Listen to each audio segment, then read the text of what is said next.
एक बेटा अपने पूरे परिवार का कत्ल कर देता है और उस घर से पैसे लेकर भागने की कोशिश करता है, लेकिन इत्तेफाक से उसका भी कत्ल हो जाता है। एक बेटा अपने पूरे परिवार का कत्ल क्यों किया, ये आपके दिमाग में एक प्रश्न आ रहा होगा। उस 2 मंजिले इमारत में 4 लोगों का कत्ल होता है। उस 2 मंजिले इमारत में 14 दुकान और करोड़ों की संपत्ति थी। उसी 2 मंजिले इमारत में वीरेंद्र और उनकी पत्नी अनीता और उनकी बेटी मीनाक्षी रहती थी। और उसी घर में उनका बेटा एक अभिषेक रहा करता था। लेकिन घर वाले अभिषेक से ज़्यादा लगाव नहीं रखते थे। ये खौफनाक कहानी किसी और जगह की नहीं बल्कि प्रयागराज की है। प्रयागराज का हिवेट रोड क्रॉसिंग इलाका कोतवाली थाना के अंतर्गत आने वाला साउथ मलाक पुलिस चौकी के अंतर्गत आता था। अभिषेक के माता पिता अभिषेक से इसलिए बात नहीं करते थे क्योंकि वो जुए और सट्टेबाजी के लत में पूरा फंस चुका था।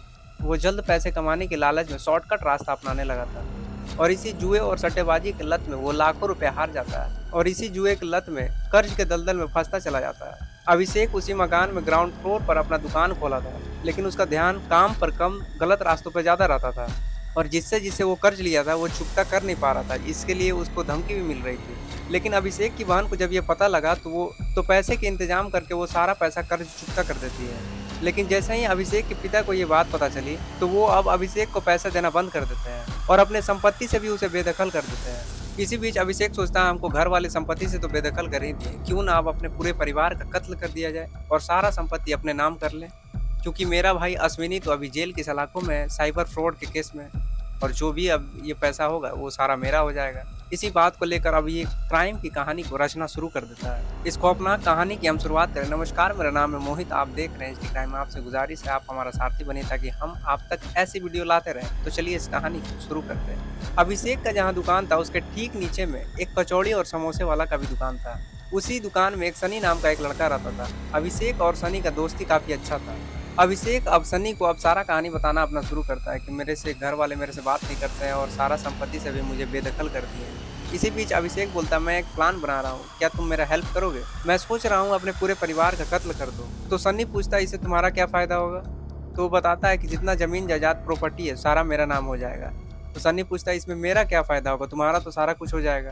तो अभिषेक बताता है कि जिस क्राइम सीन पर हम लोग ये वारदात को अंजाम देंगे अपने घर में, उस समय जो भी सारा जितना भी पैसा होगा उसमें आधा आधा बांट लिया जाएगा। ये बात सुनते ही सनी भी तैयार हो जाता है। अभिषेक सनी को बोलता है तुम लोहे की रड और बियर की बोतल और कचौड़ी लेकर हमारे घर पहुंचो। ये बात सुनकर सनी अब रॉड की दुकान पहुंचता है और रॉड लेकर आता है और उसके बाद वाइन की बोतल लेके और कचौड़ी समोसा लेकर अब अभिषेक के घर पहुंचता है। अभिषेक और सनी दारू के नशे में अब एक रोड मैप तैयार करते हैं। हम लोग इस क्राइम को कुछ इस तरह अंजाम देंगे जैसे लोगों को लगे ये रंजिश और लूटपाट का ये मामला हो सकता है। ये पूरी रणनीति बनाने में करीबन 2 घंटे लगते हैं। उसी समय 3 बजे वो उसका कमरे में आया था अभिषेक का। 31 मई दोपहर का समय था, 3 बजे ये लोग आए थे और दारू पीने और रणनीति बनाने में 2 घंटे लग जाते हैं। अब शाम के 5 बज चुके थे।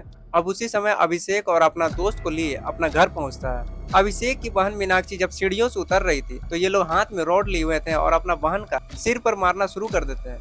जब मीनाक्षी का सिर से खून बहने लगता है तो उसके बाल को पकड़कर उसे ऊपर लेकर जाते हैं। करीब ये सब करने में आधा घंटा बीत जाता है, यानी कि 5 बजे वो लोग घर पहुंचे थे और पहला कत्ल वो अपनी बहन को किए थे। मीनाक्षी को ठिकाने लगाने के बाद वो अपने माता पिता के कमरे में पहुंचता है। अभिषेक का माता पिता वीरेंद्र और अनीता एक रूम में थे। अब उन पर भी लोहे की रॉड से मारना अब शुरू कर देते हैं। तब तक उस रॉड से मारते हैं जब तक कि वो मर ना जाए। जब उन्हें लगा कि ये लोग मर चुके हैं तब अभिषेक और उसका दोस्त उस घर से सारा पैसा और सोना लेकर अपने रूम में चला आता है। करीब 1.5 करोड़ का ये सारा सामान को देखकर सनी को भी लालच आ जाता है। इस पूरे घटना को अंजाम देने के बाद जब सनी अभिषेक के घर पहुंचा, अभिषेक से बोलता मेरा पैसा मुझे दे दो। जो पहले बात हुई थी 50-50 का, लेकिन अभिषेक सनी को 4-5 सोने की कंगन देकर भगा देता है। सनी को अब गुस्सा आता है, दोनों हम लोग बराबर का काम किए हैं पर सारा माल वो रख रहा। इसी बीच सनी सोचता है जो अपने पूरे परिवार का नहीं हो सका वो मेरा क्या हो सकेगा। अब इसी गुस्से के आड़ में सनी अब अभिषेक पर हमला करना शुरू कर देता है। जब अभिषेक के सिर पर वो रॉड से मारना शुरू कर देता है तो वो मौके पर ही मर जाता है और उसे उसी कमरे में बंद कर देता है। अब इसी बीच सनी उस घर में सारे लाश को ठिकाने लगाए तो लगाए कहाँ, अब इसे समझ में नहीं आ रहा था, लेकिन खून को साफ करना वो शुरू कर देता है। इसी बीच उसके शरीर पर भी उसके कपड़े पर भी खून के धब्बे लग जाते हैं, जिसके कारण वो नहाने जाता है उसी कमरे में। सनी उसी 4 लाशों के बीच अब उसी रूम में सो रहा था। जब सुबह हुई तो उस मकान में से वो 5 बजे निकलता है। ये सारा सीन सीसीटीवी कैमरे में कैद हो जाती है। सनी को लगा अब ये सारा पैसा और सोना मेरा हो जाएगा। अब उस घर से निकलते हुए वो अपना घर पहुंचता है। घर वाले भी पूछते हैं कल रात से तुम दिखाई नहीं दे रहे थे, तुम गए कहाँ थे? तो वो बताता है कि कचौड़ी का ज़्यादा ऑर्डर आ गया था, इसलिए हम कचौड़ी छानने के लिए चले गए थे। घर वाले भी सोचे कि चलो अपना काम से गया था, कोई बात नहीं। लेकिन उस घर में जो 4 कत्ल हुआ था, अब उस घर में से बदबू आना शुरू हो जाता है। उसी बीच एक शख्स बोलता है कि इसी मकान में से दुर्गंध आ रही है। वहाँ के स्थानीय लोग अब पुलिस को ये सूचना देते हैं कि इस मकान में से दुर्गंध काफ़ी तेज़ी से आ रही है। पुलिस अब उस घर के बारे में जानने की कोशिश करती है कि ये घर किसका है, तो पता चलता है वीरेंद्र नाम के एक आदमी का था। अभिषेक उनका बेटा था, लेकिन अभिषेक से अनबन चल रही थी, इसी बीच उन लोगों का बातचीत नहीं होता था। अब पुलिस जब ये बात सुनती है तो उनको लगता है कि ये उनका बेटा ही करवाया होगा, क्योंकि वो 31 मई के बाद से वो भी नहीं दिख रहा था। पुलिस जैसे ही उस घर के सीढ़ियों पर चढ़ना शुरू करती है तो पहला लाश मीनाक्षी का मिलता है।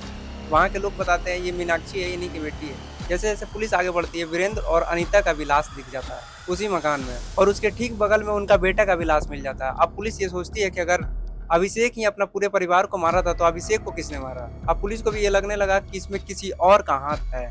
इस पूरे खेल में पुलिस को किसी और का हाथ लग रहा था, इसलिए वो सीसीटीवी फुटेज खंगालना शुरू करती है। तो सीसीटीवी कैमरे में देखते हैं 31 मई को कि शाम के समय में 2 शख्स जा रहे थे। वो अभिषेक और सनी ही थे, लेकिन उस घर से आते वक्त सिर्फ सनी ही दिखता है। अब पुलिस जब सनी से पूछताछ करती है तो वो झूठ बोलना शुरू कर देता है। वो बताता है कि मेरा तो समोसे का दुकान था, मैं समोसे का दुकान चलाता हूँ, मेरा इस केस से क्या लेना देना है। पुलिस जब सीसीटीवी कैमरे में उसका चेहरा दिखाती है तब वो चुप हो जाता है। पुलिस जब अपनी शक्ति से पूछताछ करने लगती है तब वो जाकर अपना सच उगलता है। वो बताता है मारने का प्लान तो अभिषेक ही रचा था। बदले में वो बोला था कि इस घर में जो भी लूटपाट करेंगे उसमें जितना ही पैसा होगा आधा आधा दोनों बांट लेंगे, लेकिन वो हमको पैसा कम दिया, इसके चलते हमको गुस्सा आया और हम मार दिए। ये बात जब वहाँ के पुलिस सुने उनके भी होश उड़ गए। ये थी उस मकान की खौफनाक कहानी, एक दोस्त कैसे दुश्मन बन गया पैसों की लालच में।